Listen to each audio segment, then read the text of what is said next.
صدر ٹرمپ کا ایرانی مظاہرین کو احتجاج جاری رکھنے کا پیغام، کہا اداروں کو کنٹرول میں لے لیں، مدد جلد پہنچنے والی ہے۔ ایرانی سرکاری عہدیدار کی احتجاج میں 2000 اموات کی تصدیق۔ ڈونلڈ ٹرمپ کس طرح کہہ رہے ہیں کہ بڑی بھاری قیمت ادا کی جائے گی، ایرانین آفیشلز سینسلیس کلنگ کر رہے ہیں پروٹیسٹرز کی، اور اس کے بعد فرانس، جرمنی اور اب اٹلی نے بھی ایرانین ایمبیسڈرز کو طلب کر لیا ہے کہ جو انہیومین کلنگ ہو رہی ہے۔ امریکی صدر ڈونلڈ ٹرمپ نے ایران کے مظاہرین سے درخواست کی ہے کہ وہ مظاہرے جاری رکھیں جب تک کہ وہ سرکاری اداروں پر قبضہ نہ کر لیں، اور ہم ان کی مدد ان کے لیے آ رہی ہے۔ ایران کا جو اگر رجیم چینج بھی اگر کروا بھی لیں بائی فورس، وہ ان کا مقصد پورا نہیں ہوگا، اس لیے ان کا مقصد ہے ایران کو فریگمنٹیٹ کرنا۔ ہمارا کیا رویہ ہوگا اگر اسرائیل اور امریکہ کامیاب ہو جاتے ہیں اسلامک ریولوشن یا اسلامک رژیم کو ڈسمینٹل کرنے میں؟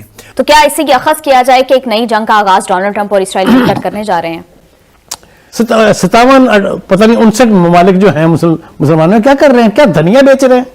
فوری طور پہ ایران کو، قطر کو وارننگ دینی چاہیے کہ اگر آپ کا اڈا استعمال ہوا تو ہم آپ کو جواب دیں گے اس کا۔ کیونکہ پاکستان نے کہا ہے کہ ہم ایران کے ساتھ کھڑے ہیں ایک طرف، مگر دوسری جانب پاکستانی قیادت نے ڈونلڈ ٹرمپ اور امریکہ کے ساتھ بھی پچھلے کچھ ماہ کے اندر بہت ہی ایک فیوریبل پوزیشن لی ہے۔ تو دوستو، ایران کے اندر چل رہے پرابلمز کو لے کر کے پاکستانی میڈیا میں کافی گہما گہمی اور بے چینی ہے، اور اس کی وجہ آف کورس وہی وجہ جو پاکستانی سوچ 1947 سے چلی آ رہی ہے کہ ایران ہمارا مسلم بردر دیش ہے اور کافر امریکہ یعنی ٹرمپ ایران پر حملے کرنے جا رہا ہے، اس لیے پاکستانی کچھ زیادہ ہی بوکھلائے ہوئے ہیں اور دنیا کے جتنے بھی سبھی مسلمان دیش ہیں ان کو ایک ہونے کی بات کر رہے ہیں کہ سبھی مل کر مسلم بردر دیش امریکہ اور اسرائیل کے خلاف ایران کی مدد کریں، کیونکہ امریکہ اور اسرائیل ایران میں ظالمانہ حرکتیں کر رہا ہے۔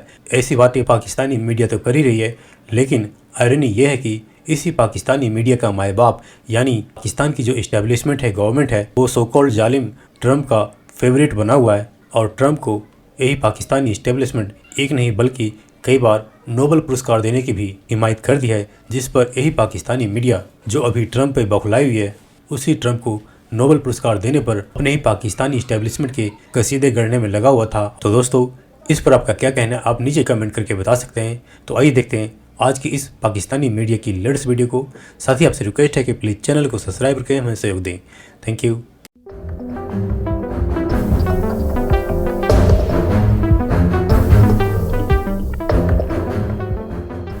مخالف صاحب، ایک دفعہ پھر وہی سچویشن جو لاسٹ ایئر ہم نے دیکھی، امریکہ نے اپنے تمام شہریوں کو ایران چھوڑنے کی ہدایت کر دی ہے۔ لاسٹ ٹائم بھی جب اس طرح کی ہدایت کی گئی تھی تو اس کے بعد ہم نے دیکھا کہ 12 روزہ جنگ ہوئی۔ تو کیا اس سے یہ اخذ کیا جائے کہ ایک نئی جنگ کا آغاز ڈونلڈ ٹرمپ اور اسرائیل مل کر کرنے جا رہے ہیں؟ دیکھیے، یہ تو سیناریو بلڈ اپ ہو رہا ہے۔ دوسری بات یہ ہے کہ جب جنگ اور محبت کے بارے میں کہتے ہیں کہ everything is right, all is right in love and war, تو یہ کیوں چھوڑ دیں جی؟ ان کو کیوں جانے دیا جائے ایران سے امریکیوں کو کہ وہ دوسرے اللہ میاں کی پیداوار ہیں گے؟ یہ کون ہے؟ یہ انسان نہیں ہے؟ اور وہ جو غزہ میں شہادتیں ہوئی وہ انسان نہیں تھے؟ جو وہاں بچے بلک بلک کے مر رہے ہیں وہ انسان نہیں؟ کیوں جانے دیا جائے ان کو؟ ان کو تو یرغمال بنانا چاہیے۔ ایک تجربہ کر چکا ہے امریکہ، 14 مہینے ایمبیسی ان کی جو ہے وہ یرغمال رہی تھی، پوری تمام تر قوتوں کے باوجود وہ اس کو نہیں چھڑا سکے تھے۔ ایک دفعہ 14 ہیلی کاپٹرز کے اوپر آپریشن کیا تھا، ایک مائیکل آل واپس نہیں گیا، نہ کوئی ہیلی کاپٹر واپس گیا۔ تو یہ کیوں چھوڑ دیا جائے اس کو؟ میں تو بالکل اس کے حق میں نہیں ہوں۔ کہیں مجھے کہ میرا غیر انسانی رویہ ہے، تو ٹرمپ کا کیا ہے؟ وہاں منہ ٹوٹتا کہتے ہوئے کہ غیر انسانی رویہ ہے؟ مجال نہیں کسی کے اندر۔ 57 پتہ نہیں 59 ممالک جو ہیں مسلمانوں کیا کر رہے ہیں، کیا دھنیا بیچ رہے ہیں؟ تو کہنے کا مطلب یہ ہے کہ ان کو ہر رعایت کیوں دی جائے؟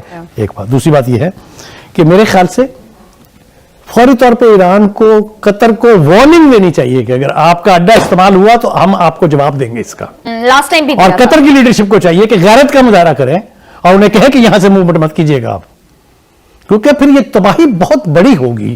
یہ ٹرمپ جو دھمکیاں دے رہے ہیں نا حملے کی، پچھلے حملے کے اثرات ذرا امریکیوں سے پوچھیں یا جا کے اسرائیلیوں سے پوچھیں۔ تو یہ حملہ کھیلنا لفظ کے طور پہ تو بہت ٹھیک ہے، but Trump should know the price. آپ دیکھیں وہ وزیر خارجہ نے کیا کہا عراق چیز ہے، اس نے کہا ہم دونوں آپشنز کے لیے تیار ہیں۔ ٹھیک ہو گیا۔ حسن نثار صاحب، جو اس وقت ایران میں مظاہرے ہیں، جانی نقصان بھی بہت زیادہ ہو رہا ہے، اور ادھر سے ٹرمپ دھمکیاں لگا رہے ہیں، آپ کو لگتا ہے کہ 1979 جیسے کسی تاریخی موڑ پر ایران ایک بار پھر کھڑا ہے؟ دیکھیں عائشہ، پہلی بات تو یہ ہے کہ وہ مجھے مصرع یاد آیا, تجھ کو پرائی کیا پڑی اپنی نبیڑ تو.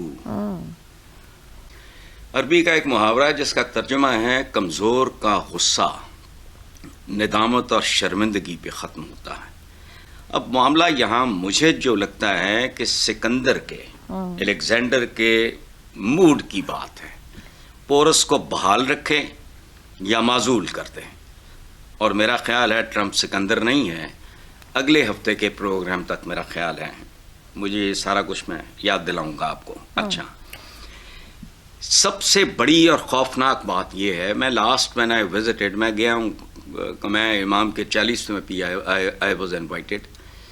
ایک بات ذہن میں رکھنا, مہنگائی وہ اونٹ کی کمر پہ آخری تنکا نہیں ہوتی. اتنی سفوکیشن ہے ایران میں, ہائیلی سفوکیٹڈ سوسائٹی. اس رجیم کا ایک بہت بڑی غلطی, میں کون ہوتا ہوں کہنے والا, جو مجھے لگتی ہے ایز این آؤٹ سائڈر, کہ ایرانی حکومت عصر حاضر کے تقاضوں سے قطعاً ہم آہنگ نہیں ہے. سو یہ نہ ہوتا تو کوئی دوسرا غم ہونا تھا. مہنگائی نے اس کو, جیسے کہتے ہیں نا, وہ ایڈنگ فیول ٹو فائر والی بات کی ہے. ادروائز جتنا سفوکیٹڈ, پاکستان کا نمبر دوسرا تیسرا ہوگا, لیکن سفوکیشن میں اس کا جواب نہیں ہے. گھٹن جتنی ایرانین, ہم نے بھی کچھ 8-10 ملک دیکھے ہوں گے, میں نے زندگی میں کہیں بھی اتنی فرسٹریشن اور اتنی گھٹن نہیں دیکھی کسی معاشرے میں. پہلی بات تو یہ ہے کہ اس دنیا میں اس وقت بہت کچھ ایسا ہو رہا ہے جس کے بارے میں ہمیں تاریخ کچھ نہیں بتاتی. ایک نیا ماحول ہے اور ایک نئی دنیا ہے. ٹرمپ جو دھمکی دے رہے ہیں, اس وقت جو دھمکی دے رہے ہیں ایران کو, اس کا بنیادی مقصد ہے کہ وہاں پر مظاہرین کو فری ہینڈ مل جائے اور حکومت کے لیے ایک واقعی خطرہ بن سکیں. اب اس میں جو ہمارے ذہن میں بات آتی ہے, دیکھیں 2 ملک ہمارے ذہن میں آتے ہیں, ایک شام ہے اور ایک لیبیا ہے. اب ان دونوں ملکوں میں مظاہرین کو بچانے کے لیے یورپ اور امریکہ نے مداخلت کی, جس کا مقصد رجیم چینج, اور یہ ملک برباد ہو کر رہ گئے. اس وقت کا ایران شام اور لیبیا سے تو بہت مختلف ہے, آبادی میں بھی, اندرونی طاقت میں بھی, آئیڈیالوجی کے لیے بھی. اتنا آسان تو نہیں ہے, ترنے والا تو نہیں ہے, لیکن پھر بھی ایران جو کچھ چند سال پہلے تھا وہ اس وقت نہیں ہے. اس کی دفاع کے 3 ستون تھے, جس میں سے 2 کو بہت نقصان پہنچ چکا ہے. پہلی چیز ان کی یہ تھی, اس میں ہم نے دیکھا کہ شام میں بشار الاسد کی حکومت گر گئی, لبنان میں حزب اللہ تقریباً ختم ہو گئی, اس کی لیڈرشپ چلے گئی, نصر اللہ صاحب شہید ہو گئے, ہوتی بے انتہا کمزور ہو گئے. دوسرا ستون نیوکلیئر پروگرام, پچھلی جنگ میں نیوکلیئر پروگرام کو بے تحاشا نقصان پہنچا ہے اور اسے دوبارہ کھڑا کرنا آسان نہیں. تیسری چیز ان کے پاس بچی ہے میزائل پروگرام, اور اس پر نظر ہے ویسٹ کی, امریکہ کی, اسرائیل کی, کہ اسے بھی کسی طریقے سے تباہ کیا جائے. اور رجیم چینج کرنے کی خواہش موجود ہے. اب کیا وہ کائنیٹک طریقہ استعمال کریں گے, کس طرح کا کریں گے؟ بوٹس آن گراؤنڈ کا تو کوئی سوال نہیں ہے. ایک چیز جو ایک امکان موجود ہے وہ یہ ہے کہ پریسین سٹرائک کریں, لیڈرشپ کو ختم کریں.